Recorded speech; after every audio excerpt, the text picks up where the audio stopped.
effectivement, merci à tous d'être là pour ce webinaire orienté sur la gestion d'équipement, qui est un thème qui revient chez tous nos clients, chez Ublim, et donc ça vous permettra, cette petite session qui va durer une grosse demi-heure, d'aborder à la fois les problèmes, on va revenir sur les problèmes qui nous animent, qui animent nos clients et nos utilisateurs.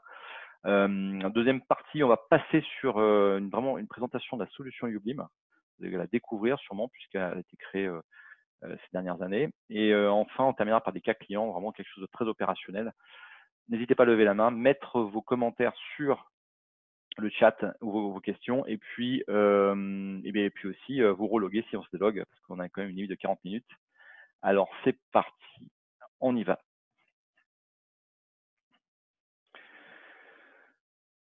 Alors, Ublim, c'est une startup qu'on a créée. Moi, je suis cofondateur de Ublim. Je m'appelle Samuel Bourri. On l'a créé il y a 9 ans sur le principe même d'accéder à l'information en mobilité quand on est face à un produit. On a pivoté effectivement en 2015 sur l'industrie parce que ce que vous retrouvez au quotidien, c'est-à-dire chercher la notice de votre machine à laver ou le carnet d'entretien de votre chaudière, eh bien, ce problème-là, il arrive en permanence, c'est chez les clients professionnels, à la fois sur des équipements de sécurité, à la fois sur des équipements de production, et ça pose des vrais problèmes, puisque le technicien, lui, il sait que l'information existe, mais quand il est face à la machine, eh ben, il ne l'a pas. Donc, il cherche sa documentation technique. Typiquement, on a une petite anecdote à vous raconter. On a des clients d'industrie pharma. Il faut savoir qu'un technicien de maintenance dans l'industrie pharma, il va s'équiper d'une charlotte, de lunettes de protection, de bouchons, d'une blouse, d'équipements sur ses chaussures. Eh bien, quand il est face à une machine, il doit aller consulter la documentation qui est dans l'autre bâtiment. Et donc là, il met 30 minutes à peu près de plus à s'équiper, se déséquiper et puis à trouver la bonne documentation. Donc ça, c'est un vrai problème. Deuxième problème, c'est l'historique des opérations. Qui n'a pas déjà fait en tout cas en tant que technicien, des choses en double, et ça arrive souvent. Est-ce que la machine a déjà été réparée? Est-ce que le filtre a été changé? Donc là, la partie carnet d'entretien est très importante. Et les rapports d'intervention, il faut savoir que les gens utilisent encore tout simplement le papier. Ils vont après sur leur poste de travail, ils vont ressaisir le rapport d'intervention qui est disponible dans un système et qui ne l'est pas sur le terrain. Donc les conséquences, elles sont multiples. Perte de temps, d'efficacité, des erreurs, puisqu'on on fait des erreurs de saisie, on fait des erreurs pour identifier le bon équipement ou la bonne documentation. On estime à peu près à 2 heures par jour par technicien de maintenance le temps d'inefficience justement lié à ces problèmes de recherche d'équipement, de double saisie. On a des pertes de revenus parce que si on n'a pas cette information-là au pied machine, on ne va pas réparer rapidement l'équipement. Et donc l'indisponibilité d'équipement, c'est simple, c'est tout simplement une prod qui ne tourne pas. Une prod qui ne tourne pas, ça a un impact très fort dans l'industrie automobile, c'est 150 000 € par heure d'arrêt. C'est très simple. Et imaginons même pas aussi dans l'exemple du nucléaire, quand on coupe la mauvaise tranche. L'arrêt d'une tranche dans le nucléaire, la mauvaise tranche, on parle de la journée, hein. On perd une journée de production. Les risques humains, donc on a aussi ça, c'est-à-dire que les gens qui viennent utiliser notre solution, ils ont un gros turnover. Ils ont aussi des besoins d'apporter de l'information sur le terrain à des jeunes qui débutent. Donc là, il faut apporter le bon niveau de formation. Et si le bon geste n'est pas fait, c'est tout simplement des risques d'accident, voire des risques matériels, donc la casse matérielle. Deuxième problème qui arrive assez souvent aussi, et qu'on résout, nous en tout cas, c'est que plein d'industriels ou d'entreprises se sont équipés de processus, d'outils. Mais le problème, c'est que ces outils-là sont souvent peu à jour, c'est-à-dire qu'ils ont un niveau de données qui n'est pas celui représentatif de celui du terrain.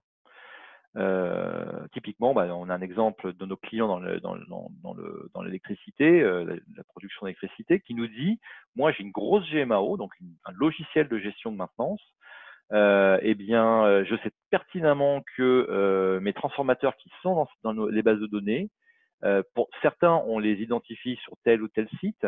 Eh bien, quand on regarde vraiment ce qui se passe sur le terrain, souvent ces équipements-là sont même plus disponibles. Ils ont été consignés, ils sont plus disponibles à l'usage.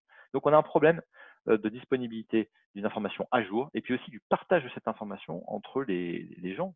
Alors oui, le technicien de maintenance peut savoir qu'il y a eu un problème, qu'il y a une intervention sur tel équipement, mais l'usager, son collègue ou même l'usager qui va utiliser l'équipement, bah, lui n'est pas forcément au courant. Donc ça pose des problèmes. Donc sur le partage de connaissances, bah, la perte de savoir-faire, donc des problèmes de qualité, perte d'efficacité dans les opérations, évidemment, puisqu'on fait aussi des travaux en double. Et il y a un vrai problème qui arrive, c'est que cette information, si le terrain connaît ces informations-là, qui sont souvent d'ailleurs mises dans des fichiers Excel ou dans du papier, si elle reste cette information-là sur le terrain, eh bien, elle n'est pas perçue au niveau global. Et au niveau global, ben, on a un manque de supervision, un manque de gestion aussi. C'est pour ça qu'on parle de surcoût financier. Et c'est pour ça d'ailleurs que l'industrie 4.0 s'attaque à ce problème-là. On parle d'un budget de 840 milliards investis dans l'industrie 4.0, qui sont tous les outils qui vont permettre à la fois de faire pivoter les industries vers des nouveaux business models liés au digital. C'est la moitié des investissements. Et il y a à peu près 46% de ces investissements-là qui vont aller dans la réduction des coûts, donc dans l'efficience opérationnelle. On est vraiment sur l'efficience opérationnelle. Alors là, on en vient à nous, ce qu'on propose. Nous, on propose, alors là, vous pouvez prendre l'application YouBlim, vous allez pouvoir scanner ce BLIM. Tout simplement, eh bien, on propose une technologie qui va à la fois identifier les équipements, mais permettre aux techniciens, avec son application mobile, d'accéder à toute l'information sur l'équipement en scannant le BLIM. Le BLIM, c'est le petit code rond que vous voyez ici et qui a des vertus bien particulières puisqu'il encode à la fois l'identifiant unique de l'équipement et il a aussi une matrice circulaire qui permet de faire de la réalité augmentée. La réalité augmentée, c'est afficher une information virtuelle sur du réel à travers l'écran de son smartphone. Alors, on l'utilise pour de l'information étendue. Donc ici, typiquement, le moteur électrique, on sait sa date de future maintenance. On peut cliquer pour accéder à la notice. Je vous ferai une démonstration tout à l'heure, vous allez voir, ça sera plus simple. Mais ce qui est intéressant aussi, c'est que depuis le terrain, on va pouvoir enrichir la vie de l'objet, quel que soit l'utilisateur. L'utilisateur à la fois l'utilisateur final, le maintenancier, le logisticien, tout le monde va avoir son interface selon son profil et on va pouvoir mettre, par exemple au moment du scan, eh bien, on va pouvoir géolocaliser, savoir qui utilise, pouvoir remonter des informations de type mon rapport, mes photos, mes notes. Vous allez voir que dans les exemples clients, c'est assez flagrant. Et donc tout ça, ça va dans une plateforme cloud qu'on appelle Fusion. Eh bien, vous avez à peu près compris le principe. Et moi, je vous propose de suite de vous lancer dans une petite démonstration sur cet équipement, qui est un chariot élévateur. Alors, pour les besoins de la démo, je ne me suis pas embêté. J'ai fait une petite vidéo parce que c'est plus simple, on ne sait jamais. J'ai quand même géré le backup au niveau de la 3G. Alors, si vous lancez l'application YouBlim, voici ce que vous verrez sur le chariot. Alors déjà, l'application YouBlim va vous permettre de récupérer, de stocker tout l'historique des scans que vous avez fait, de visualiser les BLIM que vous avez scannés. Typiquement, là, je peux aller voir la presse plieuse, ce que j'ai scanné avant-hier. Donc là, je vais scanner, vous voyez, hop, la réalité augmentée s'affiche. On est sur de l'information pure, mais par contre, c'est l'information ciblée. Alors, je vais mettre une petite pause.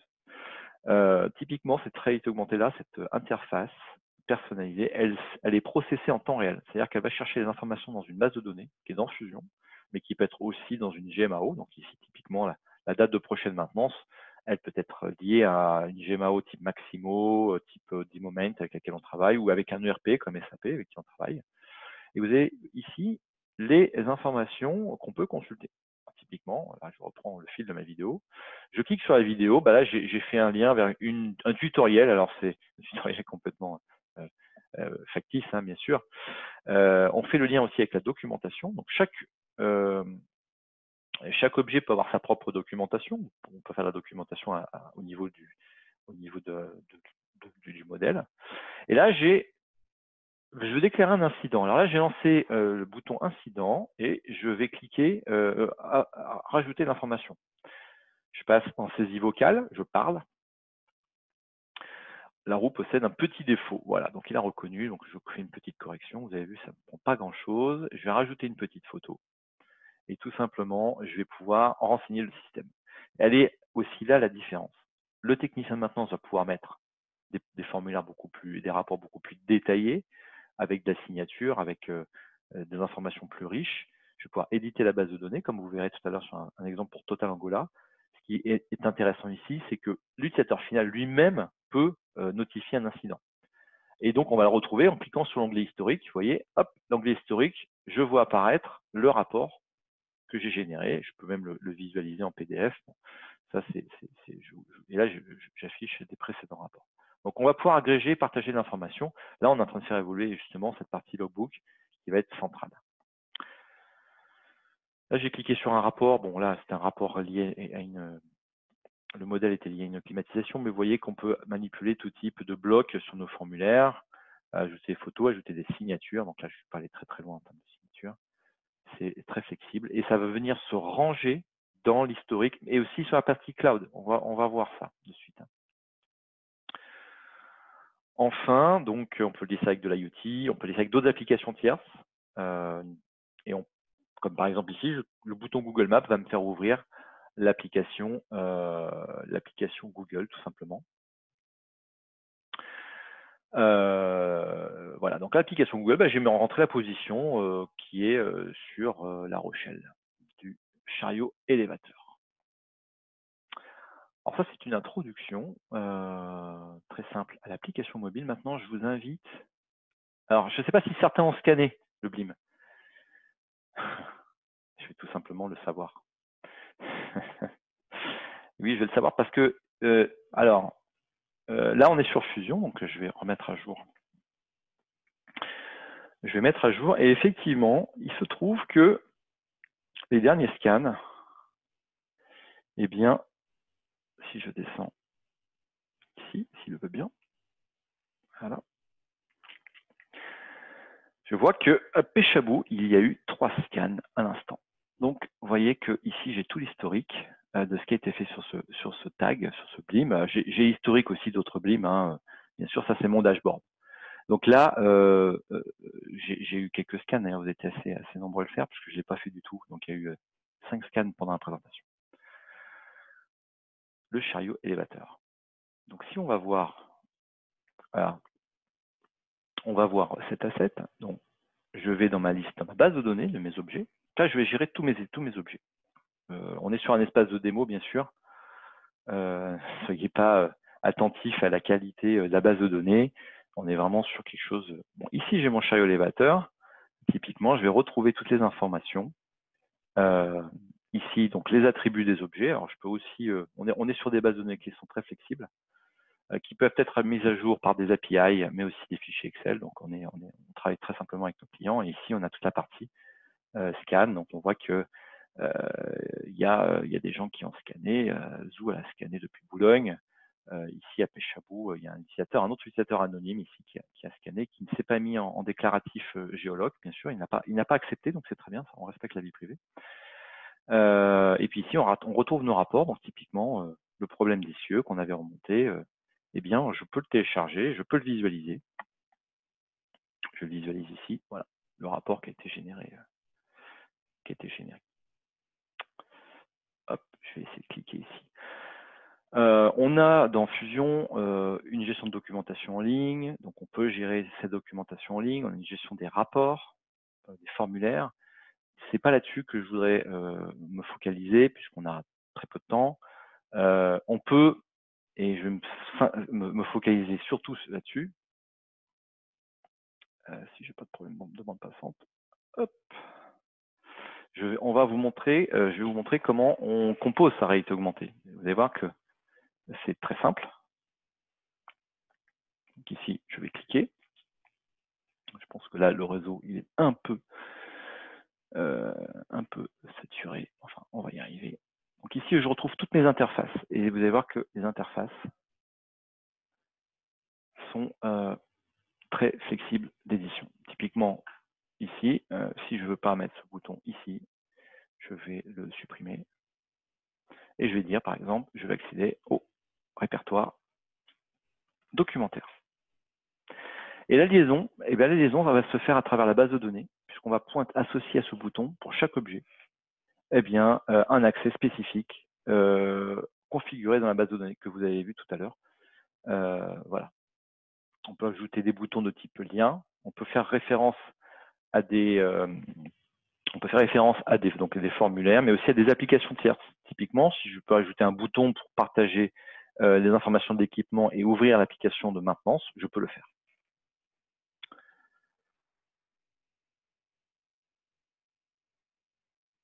Je vous montre aussi l'aspect scénario. Donc ça, c'est le dernier petit point. Alors, il y a plein d'évolutions, plein de fonctionnalités à l'application. La génération de BLIM, l'édition graphique du BLIM, hein, qu'on peut faire sous forme de studio. Ici, typiquement, on est sur un moteur de scénario qui va nous permettre d'associer en fonction des équipements, des utilisateurs, l'interface que l'on veut. On peut faire une interface grand public, on peut faire une interface spécifique pour le technicien.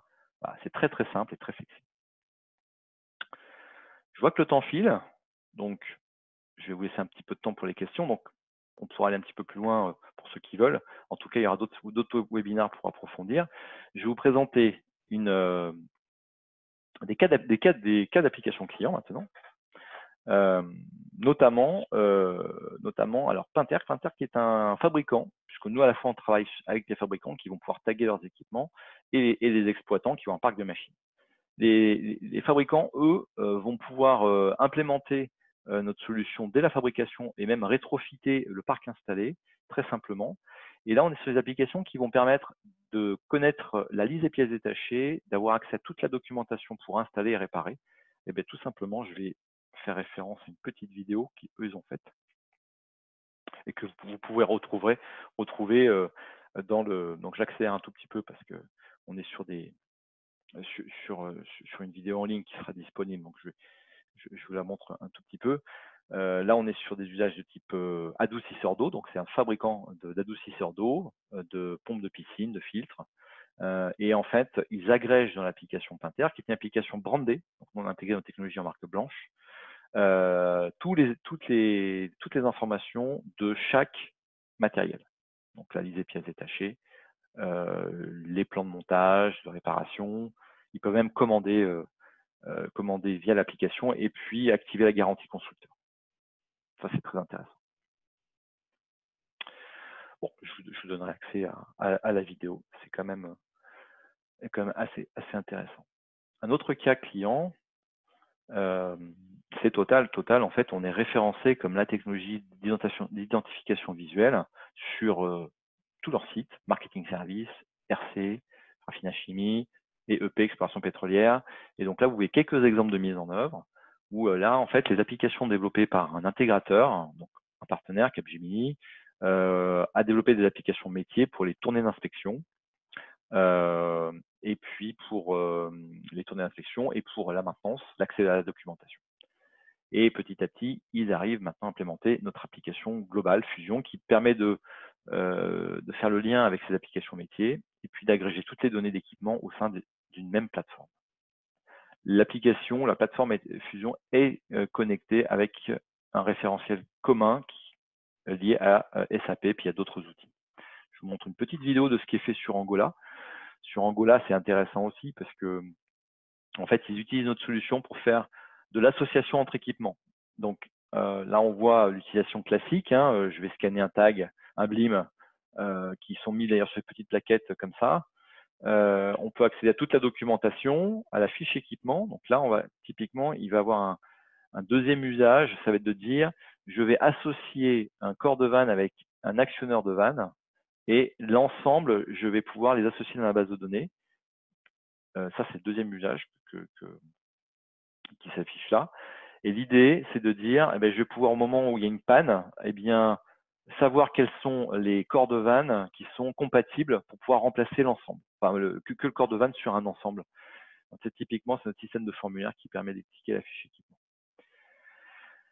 Le dernier, alors la réalité augmentée, vous allez voir le bénéfice ici. Le bénéfice ici, c'est qu'on peut utiliser la technologie pour détecter plusieurs BLIM à la fois, mais aussi pour aller chercher un équipement.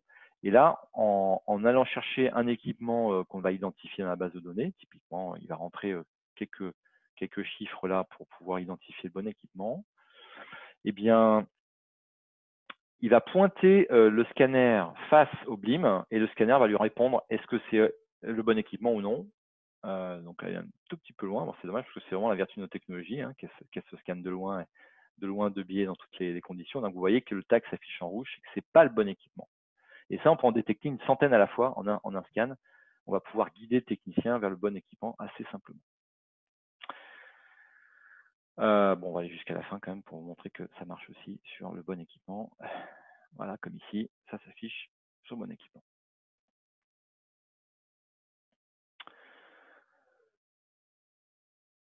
J'avais d'autres choses à vous présenter, mais on est vraiment, c'est très très dense, donc on pourra prolonger ça. On va passer à la phase de questions. Alors, je ne sais pas si Jules, toi, tu as pu agréger quelques questions. C'était un peu dense. Ouais. Alors, j'ai eu quelques questions là, sur le chat que je me suis noté. Alors, j'ai eu une petite déconnexion à un moment donné, donc si j'ai oublié des questions, n'hésitez pas à nous le faire savoir sur le chat. Ouais. Alors, alors, je vais te dire les dernières. Donc, quelle est la durée de vie du tag en extérieur et peut-on scanner avec un smartphone standard ou jusqu'à quelle distance? Ouais, alors c'est la vertu de nos technologies. On peut scanner. Alors si je dis à tout le monde, si ça se déconnecte, parce qu'on est quand même bien avancé, vous pouvez vous reconnecter avec le même lien. Ce type de tag, ça dure sur des plaques gravées comme ça plus de 20 ans. En extérieur, UV. Et après, si vous voulez le coller, ça dépend du type de colle pour tenir à la pluie. Ça se scanne. Vous prenez la taille du tag, le diamètre, vous faites x50. Un tag de par exemple 4 cm comme ça se lie à 2 mètres. Et on va même un petit peu plus loin parce que maintenant, avec le nouveau mode photo, scan photo qu'on a intégré dans l'application Ublim, on peut aller encore plus loin avec le zoom du mode photo. Donc voilà, typiquement pour un de nos clients Skydome, on est en train de déployer la technologie sur des puits de lumière qui sont dans les bâtiments, des blocs de désenfumage. Des tags de 20 cm se lisent facilement de biais à plus de 8 mètres. Voilà. Ok, donc ça c'était pour la question des tags. Mm. Ensuite, c'était le client est-il autonome pour l'impression des tags? Oui, c'est la partie que je n'ai pas montrée, mais vous pouvez customiser, générer des images et des PDF préimprimés. Vous avez tout à fait l'autonomie et ce n'est pas notre modèle économique. Nous, on vend des abonnements. Les abonnements, c'est vous avez déjà des éléments de prix sur notre site internet, mais il faut compter quelques euros par objet par an d'abonnement à notre plateforme. Ensuite, c'est quel est le niveau de réseau minimum faut-il pour que le scan fonctionne? Alors ça, c'est une fonctionnalité en mode déconnecté qu'on n'a pas encore introduit, mais qui va arriver, puis est fortement porté par nos gros clients industriels qui veulent scanner sur des bateaux où il n'y a pas de connectivité.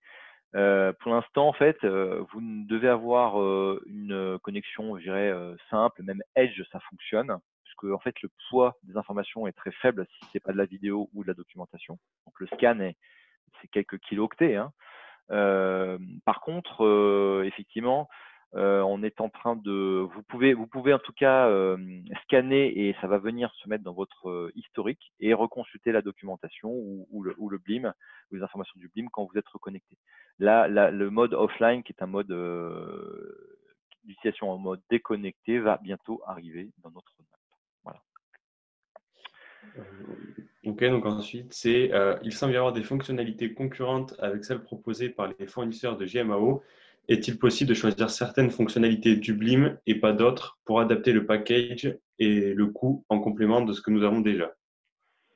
Et par exemple, est-ce que c'est Alors, compatible avec InfoRim? la GMAO, effectivement, peut-être effectivement sur la gestion de parc. En fait, on travaille déjà avec les GMAO et on voit qu'on est très complémentaires, puisqu'en fait, nous, on va venir apporter du service à l'utilisateur final qui n'est pas forcément maintenancier. Et effectivement, on peut travailler sur un modèle économique, mais voilà, notre approche elle est quand même assez disruptive et agressive parce que nos abonnements sont quand même relativement accessibles. Et les GMAO, elles sont vraiment focalisées sur la gestion des assets critiques avec un focus sur les outils pour le technicien et cadencer le workflow métier du technicien. Nous, on n'est pas sur du workflow, on est sur une agrégation d'outils métiers au sein d'une masse de données partagée. C'est ça vraiment la complémentarité qu'on peut avoir avec une GMAO, avec un ERP, avec un CRM. Voilà, on peut coupler toutes ces solutions. Est-ce que c'est un coût additionnel? Effectivement, on va falloir quand même peser ça, mais il y a des gens qui n'ont pas de solution d'assets, de gestion d'assets, qui ont juste du papier et du Excel, qui vont commencer par du Fusion, et s'ils veulent après cadencer sur une GMAO, on va travailler en mode compatible, puisque les applications vont pouvoir dialoguer entre elles. Et on le fait avec ID Moment, avec Maximo. On n'a même pas l'impression de changer d'application quand on travaille avec les deux applications installées. Compatibilité avec InfoRim ou InfoRim, je ne connais pas. Infor, c'est peut-être Infor. Alors, Infor, non, on a entendu beaucoup parler, mais je ne peux pas, on n'a pas encore d'intégration avec eux, mais nos API sont ouvertes, donc peut-être qu'il y a déjà des intégrations faites par nos partenaires comme SPI, comme Bureau Veritas, qui font déjà des interfaces entre plusieurs systèmes. Alors, le BIM peut-il être gravé? Oui. Oui, tout à fait. Imprimé, gravé, filigrané. On fait de la gravure sur tout type de support, même des supports qui sont non plans, parce qu'on peut faire des supports courbes. Donc ça, c'est vachement intéressant. Typiquement, chez Michelin, on arrive à imprimer, à graver des blims sur des pneus. Donc ça, c'est magique et c'est très résistant en termes de reconnaissance, puisqu'on n'a pas besoin d'avoir beaucoup de contraste entre les points. Et on détecte des arcs d'ellipse pour redresser complètement le tag. Donc on a un brevet qui nous donne quand même une robustesse dans la détection de ce tag. Et le corollaire, c'est qu'il peut être imprimé de manière très petite, puisque voilà, on a un facteur 50, donc on peut faire des tags de moins d'un centimètre, même quelques millimètres, en fonction de la précision d'impression. Voilà, je pense qu'on a fait peut-être un peu le tour des questions. Je sais pas, j'ai vu bon, ceux qui veulent prendre la parole, n'hésitez pas, on est sur la fin du webinaire. Je n'ai pas d'autres de noter. Alors, oui, comme tu dis, n'hésitez pas soit à reposer sur le... Ah, attends, j'en ai une autre. Donc, pour une entreprise qui a déjà un listing de ses équipements sur Excel, est-il possible d'importer le fichier? Oui, complètement. C'est la première étape et ça se fait en quelques secondes. Et en plus, après, vous allez pouvoir enrichir, exporter, réimporter. L'échange de fichiers plats fonctionne très bien. Après, on préconise dans une seconde phase une intégration plus forte avec nos API qui permettent de faire la synchronisation de données équipements en temps réel. Mais fichier plat, c'est très très simple, on le fait pour tous nos clients. Mais plusieurs milliers, alors le fichier Excel, la limite, c'est 65 000 lignes. Après, vous pouvez le faire autant de fois que vous voulez, mais c'est tout à fait possible. Donc ensuite, donc l'application est en mode. Est-ce que l'application est en mode SaaS et le BDD est-il sur le cloud? Oui, oui, tout à fait. La solution en mode SaaS, cloud, ce qu'on préconise parce que vous bénéficiez de toute la maintenance et disponibilité du cloud Azure sur lequel on est, et on a des implémentations hybrides pour des clients de défense avec une partie sur site, une partie dans le cloud pour respecter la sensibilité des données. Ok, là ça a l'air d'être bon.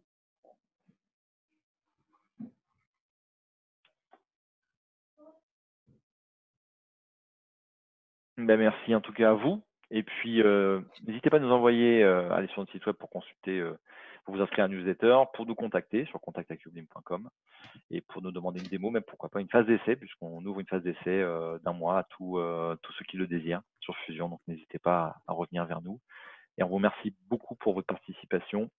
Et venez aussi vous inscrire, suivez notre actualité sur le fil Twitter ou sur notre site web, on lance des webinaires toutes les semaines. Donc le prochain, c'est dédié à justement tout ce qui est gestion de l'identification de ces assets